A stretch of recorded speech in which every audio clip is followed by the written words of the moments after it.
നമസ്കാരം, കൊട്ടാരക്കര മീഡിയയിലേക്ക് സ്വാഗതം. മതേതര രാഷ്ട്രത്തിൽ അങ്ങനെ ഒരു ആഘോഷം കൂടെ വന്നിരിക്കുകയാണ്. നാടെങ്ങും ക്രിസ്മസിനെ വരവേൽക്കാൻ ഒരുങ്ങി നിൽക്കുന്നു. ഇവിടെ ജാതിയില്ല, മതമില്ല, എല്ലാവരും ഒന്നായി ആഘോഷിക്കുന്നു. ചെറിയ കുട്ടികൾ മുതൽ മുതിർന്നവർ വരെ ക്രിസ്മസ് ആഘോഷത്തിൽ ഏർപ്പെടുന്നു.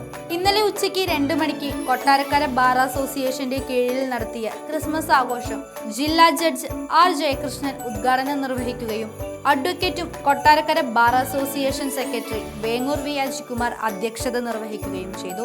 നിരവധി കലാപരിപാടികളാണ് ഇതിനോടനുബന്ധിച്ച് നടത്തിയത്.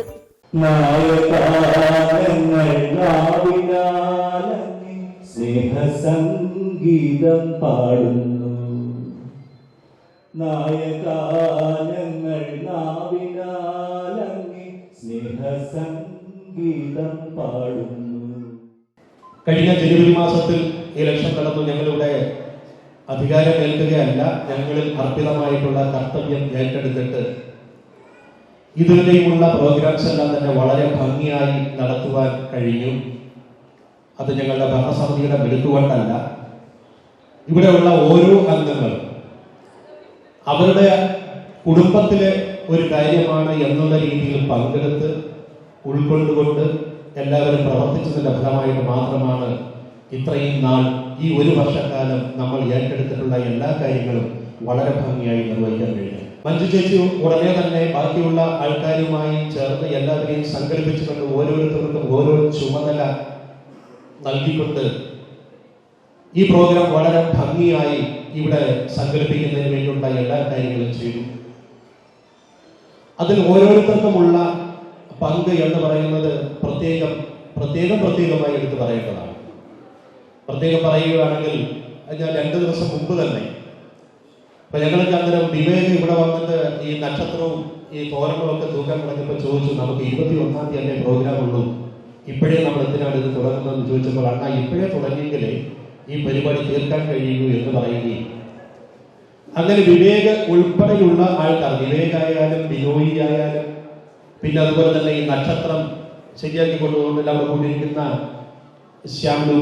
ശ്യാംലൂക്കായാലും അതുപോലെ ഓരോരുത്തരുടെയും പ്രത്യേകമായി പേര് എടുത്തു പറഞ്ഞുകൊണ്ട് അഭിനന്ദിക്കുന്ന ഒരു സന്ദർഭമാണ്. ഇന്നിവിടെ ക്രിസ്മസ് ആഘോഷമാണ്. ക്രിസ്മസിനെ കുറിച്ച് ആലോചിക്കുമ്പോൾ എൻ്റെ കുട്ടിക്കാലം എനിക്ക് ഓർമ്മ വരുന്നു.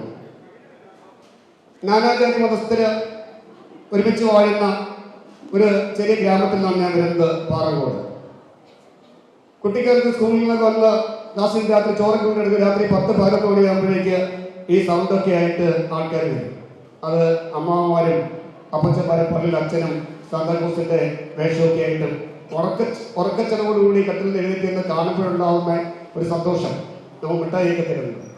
പക്ഷെ അത് കുറച്ചു കാലം കഴിഞ്ഞപ്പോഴത്തേന് ഈ അവിടുത്തെ പള്ളിയിലെ ഫാദർമാരും അവിടുത്തെ കമ്മിറ്റി എല്ലാം കൂടി ഇത് ക്രിസ്ത്യൻ ഭവനങ്ങളിലേക്ക് മാത്രമായി ചുരുക്കുകയുണ്ടായി. ഞാൻ പ്രാക്ടീസ് തുടങ്ങി. ഒരു ദിവസം രാത്രി 8:30 ഞങ്ങൾ ജംഗ്ഷനിലെത്തിയപ്പോൾ കരോള് എൻ്റെ വീട് ജംഗ്ഷനിൽ മുന്നോട്ട് നീങ്ങുകയാണ്. ഞാൻ വണ്ടി കൊണ്ട് റൂട്ടിലെത്തി. ഞാൻ ഫാദറിന് പറഞ്ഞു, ഫാദറെ ഇത് പറ്റില്ല, എൻ്റെ കുട്ടിക്കാലത്ത് എൻ്റെ വീട്ടിൽ കരോള് വന്നുകൊണ്ടിരുന്നതാണ്, നിങ്ങളിപ്പോൾ എന്താണ് നമ്മളുടെ വീട്ടിൽ വരാത്തത്? അന്ന് എൻ്റെ വീട്ടിലേക്ക് വരുന്നതിന് വയല് കയറി വരുന്നത് പോയിട്ടിരുന്നത് വീട്ടിലേക്ക് വരാൻ റോഡ് പോലും ഇല്ലായിരുന്നു. എന്നാൽ ഇപ്പോൾ റോഡുണ്ട്, എന്നിട്ടും എൻ്റെ വീട്ടിൽ നിങ്ങൾ വരാതിരിക്കുന്നത് ശരിക്കും വിഷമമുണ്ട്. ഞാൻ കണ്ടുവളർന്ന മാതൃകകൾ എൻ്റെ കുഞ്ഞുങ്ങൾക്കൂടെ കാണാനുള്ള അവസരം ബഹുമാനപ്പെട്ട ഫാദർ ഉണ്ടാക്കണം. അത് സ്വാഭാവികമായിട്ട് അവർ ചർച്ച ചെയ്തു. ശരി സാറേ വരാമെന്ന് പറഞ്ഞു. തിരിച്ചവർ വന്നു. പക്ഷെ അതിനുശേഷം പിന്നീട് അവർ കണ്ടിട്ടില്ല. അതാണ് എൻ്റെ നാട്ടിലെ ക്രിസ്മസിന്റെ ഒരു ആഘോഷം എന്ന് പറയുന്നത്. ക്രിസ്മസിനെ കുറിച്ച് പറയുമ്പോൾ സ്നേഹത്തിന്റെയും സാഹോദര്യത്തിന്റെയും പ്രത്യാശയുടെയും ഓണം പുതുക്കി പുതിയൊരു ക്രിസ്മസ് കാലം 2024 നമ്മൾ ആഘോഷിക്കുക. ക്രിസ്മസ് ട്രീകള്, കേക്കുകള്, സാന്താക്ലോസ് രൂപങ്ങള് എന്നിങ്ങനെ വലിയ ആഘോഷങ്ങൾ രാവ് തന്നെയാണ് നമ്മൾ കടന്നു പോകുന്നത്.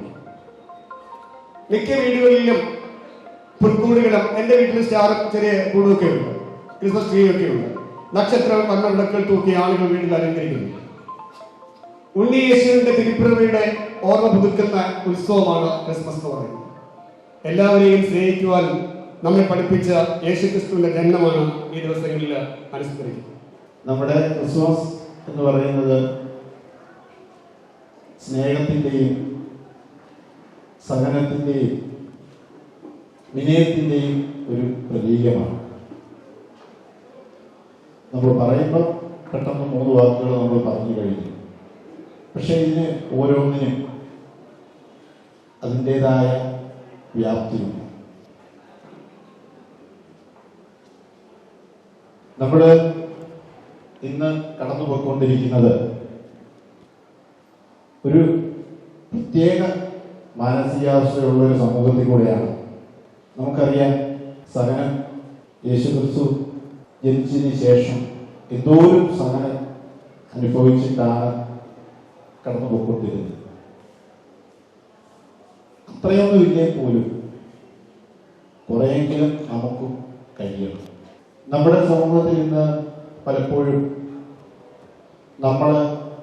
നമ്മളിലേക്ക് ഒതുങ്ങുകയാണ്. എന്ത് കാര്യങ്ങൾ വന്നാലും നമ്മളെ തൊട്ടടുത്ത ഒരാൾക്കോ അല്ലെ അതിനപ്പുറത്ത ഒരാൾക്കോ അതിനെപ്പറ്റി നമ്മൾ ചിന്തിക്കുന്നില്ല. നമ്മൾ വലുതാവാൻ വേണ്ടി എന്ത് ചെയ്യാൻ നമ്മളിന്ന് തയ്യാറാകുക. ആ ഒരു സമൂഹത്തിലാണ് നമ്മളിപ്പോൾ ജീവിച്ചുകൊണ്ടിരിക്കുന്നത്. ഇങ്ങനെയുള്ള സമൂഹത്തിന് ഇതുപോലുള്ള ആഘോഷങ്ങൾ വലിയൊരു സന്ദേശമാണ് നൽകുന്നത്. ആ സന്ദേശം ഉൾക്കൊണ്ടുകൊണ്ട് നമുക്ക് മുന്നോട്ട് പോകാൻ സാധിക്കും. ഞാൻ ക്രിസ്തുമസിന് അതിൻ്റെ കൂടുതൽ കാര്യങ്ങൾ പറയുന്നില്ല. ഫാദറുണ്ട്, ഫാദർ ഇതിനെപ്പറ്റിക്ക് വിശദമായിട്ട് പറയും. അതിന് കൂടുതൽ ഞാൻ അതിലേക്ക് കടക്കുന്നില്ല. നമ്മുടെ ഈ ക്രിസ്തുവിന്റെ സന്ദേശം ഉൾക്കൊണ്ടുകൊണ്ട് നമുക്ക് മുന്നോട്ട് പോകാൻ നമുക്ക് കഴിയണം. ഇന്നൊരു ദിവസത്തേക്കല്ല, നമ്മൾ എല്ലാ ദിവസങ്ങളും ഈ വർഷം ഇപ്പോൾ പുതുവർഷം വരുവാണ്, പുതുവർഷം വന്ന് എല്ലാ ദിവസങ്ങളിലും നമുക്ക് ഈ സന്ദേശം ഉൾക്കൊണ്ടുകൊണ്ട് നമുക്ക് മുന്നോട്ട് പോകാൻ കഴിയണം.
ലോകമെല്ലാം ആഘോഷിക്കുന്ന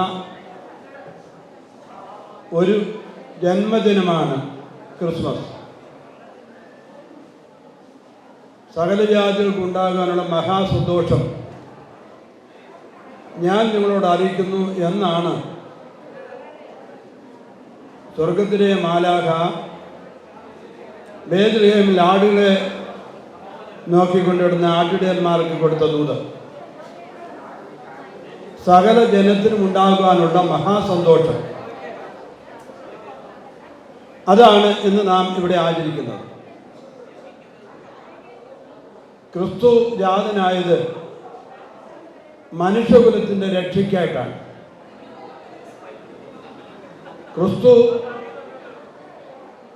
ദൈവാദി ദൈവവും രാജാതി രാജാവും ഒക്കെയാണെങ്കിലും ആ ഉന്നത പദവികൾ വിട്ട് സാധാരണ മനുഷ്യനായി ബേത്ലഹേമിൽ ഒരു കൽത്തൊട്ടിയിൽ ഒരു സാധാരണ സ്ത്രീയിൽ നിന്ന് ജാതനായി.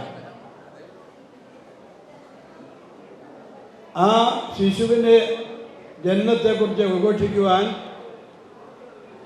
സ്വർഗത്തിൽ ഒരു പ്രത്യേക നക്ഷത്രം കാണപ്പെട്ടു.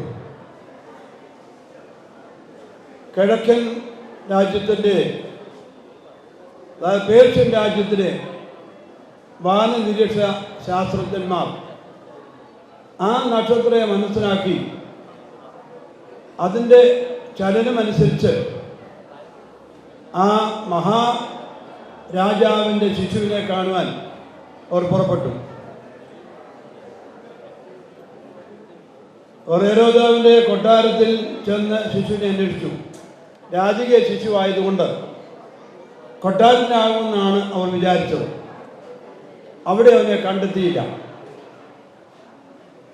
വീണ്ടും അവർ ഇറങ്ങിയപ്പോൾ ആ നക്ഷത്രം പോകുന്നത് അനുസരിച്ച് അവർ യാത്ര ചെയ്ത്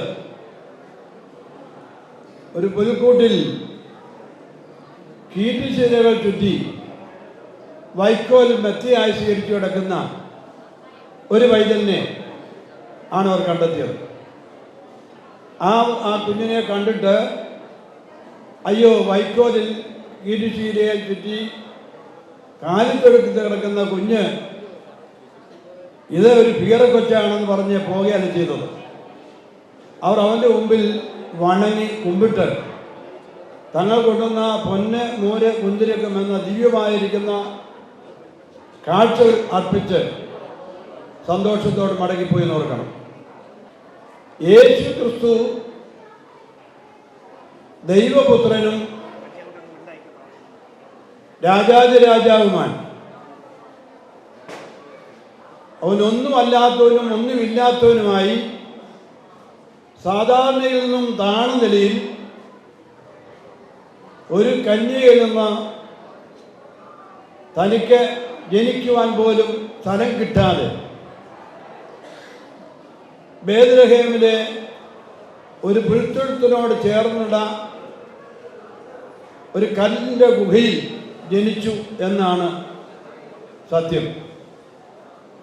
വിശുദ്ധ വേദോത്സവത്തിൽ ലൂക്കോസിൻ്റെ സുവിശേഷത്തിൽ 2-ാം അധ്യായത്തിൽ ആ സംഭവങ്ങൾ വ്യക്തമായിട്ട് ചിത്രീകരിക്കുന്നുണ്ട്. എന്നാൽ എവിടെയാണെന്ന് പറയുന്നില്ല.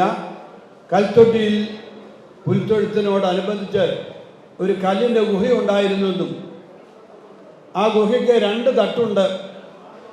ഒരു തട്ടിൽ മനുഷ്യൻ താമസിക്കാം, അതിനടിത്തട്ടിൽ അയാളുടെ മൃഗങ്ങൾക്ക്, വാഹനങ്ങൾക്ക് താമസിക്കാൻ സൗകര്യം ഉണ്ടായിരുന്നു എന്നാണ് പറയപ്പെടുന്നത്.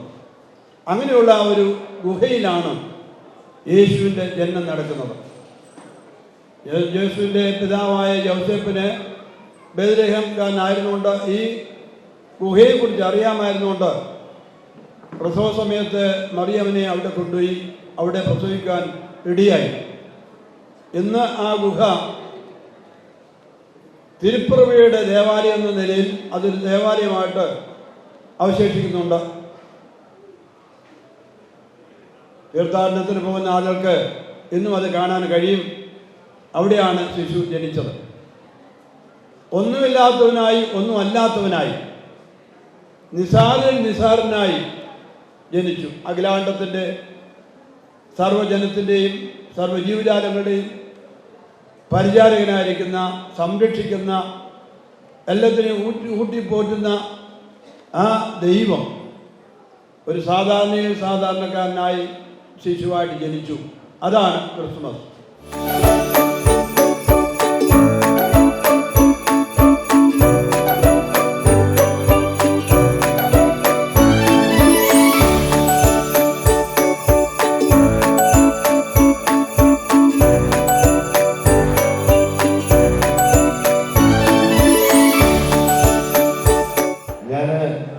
യൂറോപ്പിലാണ് ജനിച്ചത്.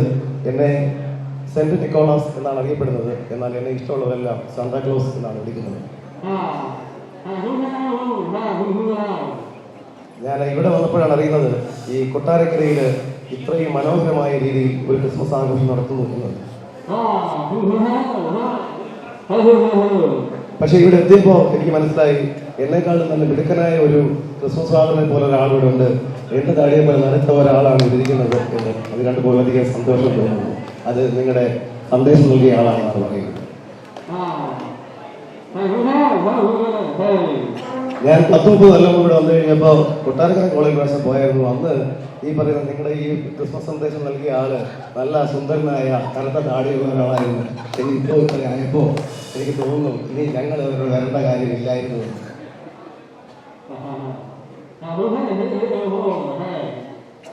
ഈ നിങ്ങളുടെ സന്ദേശം നൽകിയ ആളുടെ ആ പ്രസ്ഥാനത്തിന് നിങ്ങളിവിടെ അവിടെ നിങ്ങൾക്ക് ആഹാരം നിങ്ങൾ കഴിക്കുന്നതോടൊപ്പം കൊടുക്കുന്നു എന്നറിഞ്ഞത്, ഇപ്പോൾ നിങ്ങളൊരു സമ്മാനം കൊടുത്തു എന്നറിഞ്ഞപ്പോൾ എനിക്ക് വളരെയധികം സന്തോഷമുണ്ട്. അതുകൊണ്ട് ഇനി ഈ നമ്മുടെ ക്രിസ്മസ് ഫാദറിന് ഒരാഗ്രഹമുണ്ട്. ഈ അച്ഛന് ആ താടി പഴയ തരത്തിനു വേണ്ടി ഒരു മരുന്ന് കൊണ്ടുവന്നിട്ടുണ്ട്. ആ മരുന്ന് ഇപ്പോൾ ഈ അച്ഛൻ ക്രിസ്മസ് ഫാദർ അച്ഛന് കൊടുക്കുന്നതായിരിക്കും. പഴയ ആ പൂർവ്വസ്ഥിതിയിലേക്ക് എത്തണം. പക്ഷേ പറഞ്ഞത് ഒരുപാട് കഴിച്ചാൽ ഒരു കുഞ്ഞായി പോകും. അതുകൊണ്ട് ദിവസം ഒരു നേരം കഴിക്കാവൂ എന്നാണ് പറയുന്നത്.